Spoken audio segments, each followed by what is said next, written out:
Halo pecinta catur, selamat datang kembali bersama Logai Kreator. Pada video kali ini, saya akan membahas jebakan catur yang sangat mematikan dari buah hitam. Buat semua pecatur pemula, kamu wajib tahu trik ini, agar kamu tidak terjebak sendiri jika sewaktu-waktu lawan menerapkan jebakan ini. Dan juga bisa kalian terapkan jika sedang bermain catur. Jebakan ini bisa diterapkan jika lawan memakai pembukaan Ruy Lopez, karena dalam jebakan ini kita berada di posisi hitam. Pada pembukaan kali ini banyak sekali variasi jebakan yang dapat kita terapkan. Dan di video ini saya bahas salah satunya dulu ya. Tetap ikuti terus agar kamu gak ketinggalan di variasi jebakan berikutnya. Oke, mari kita perhatikan langkah berikut ini. Pion E4, pion E5, kuda F3 menyerang pion, kuda C6 melindungi pion, lalu gajah ke B5 menyerang kuda. Dari mulai kalangan pemula hingga ke level Grandmaster sekalipun, seringkali kita jumpai pembukaan seperti ini. Sebagai pemahaman dasarnya, gajah ini tujuannya untuk menangkap kuda pada C6. Karena kuda C6 ini satu-satunya pelindung pion. Sehingga jika pelindung pionnya tereliminasi, kuda akan menyerang pion. Misalkan hitam pion A6 mengancam gajah, lalu gajah kali kuda, pion kali gajah, dan kemudian kuda kali pion.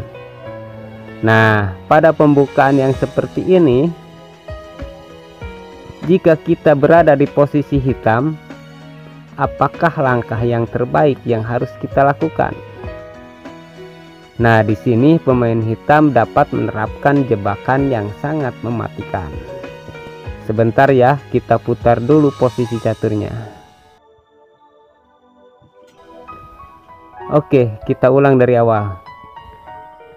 Langkah pertama tadi, pion E4, pion E5, kuda F3 menyerang pion, kuda C6 melindungi pion, gajah B5, lalu pion A6 menyerang gajah.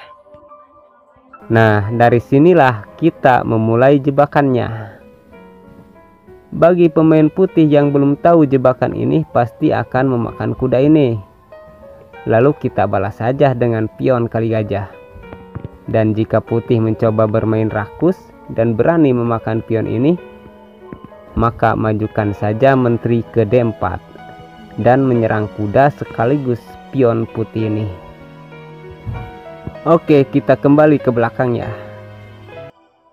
Setelah gajah kali kuda, pion kali gajah, besar kemungkinan putih mengamankan rajanya terlebih dahulu dengan melakukan blokade pendek dan tidak memakan pion, sekaligus mengaktifkan serangan bentengnya untuk menyerang raja hitam dan melindungi pionnya.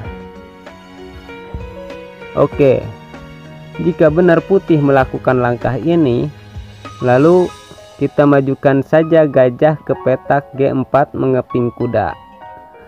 Pemain putih pasti tidak suka dengan keberadaan gajah ini, karena sangat menekan menteri putih dan mengikat kudanya.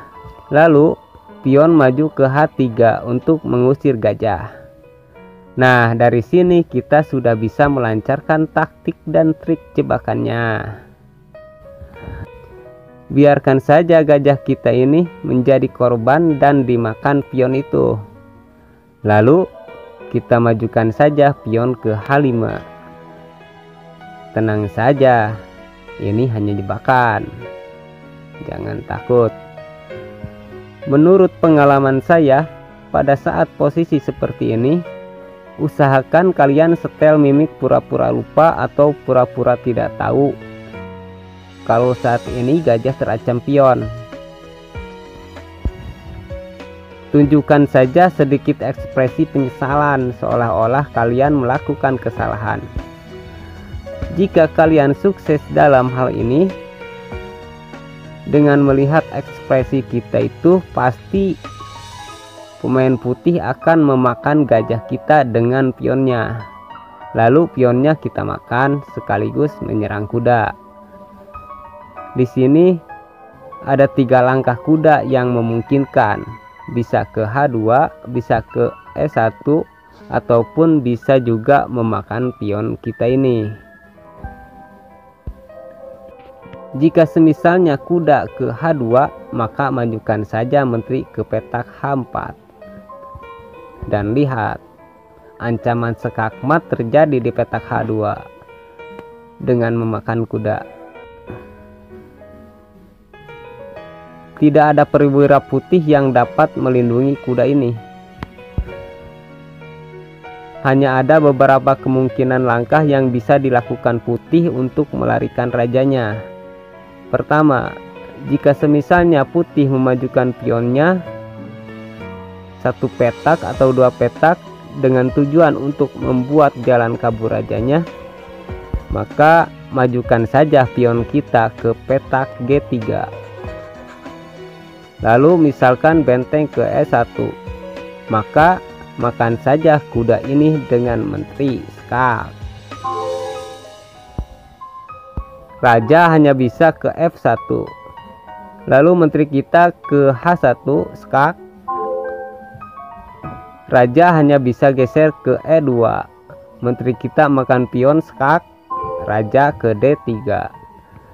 Dan di sini kita bisa melanjutkan serangan-serangan lainnya yang dipastikan kalau hitam ini akan memenangkan permainan. Oke, kita lihat kembali ke langkah sebelumnya.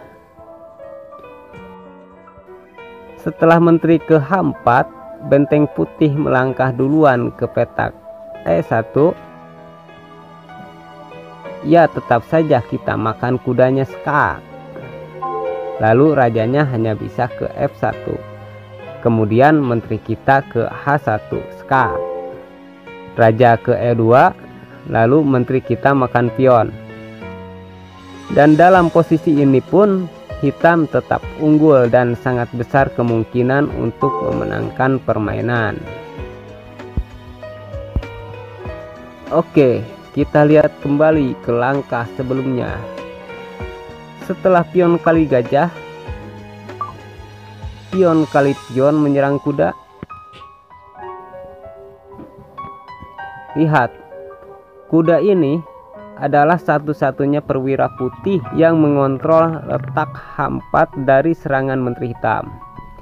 Jadi, jika kuda ini diangkat dan digerakkan kemanapun, maka jelas menteri hitam akan duduk di peta H4 ini dan ancaman skakmat bagi raja putih. Lalu, jika di sini putih tidak mengangkat kudanya, melainkan benteng duluan yang dilangkahkan ke E1 untuk membuka jalan keluar rajanya, ya makan saja kudanya ini dengan pion.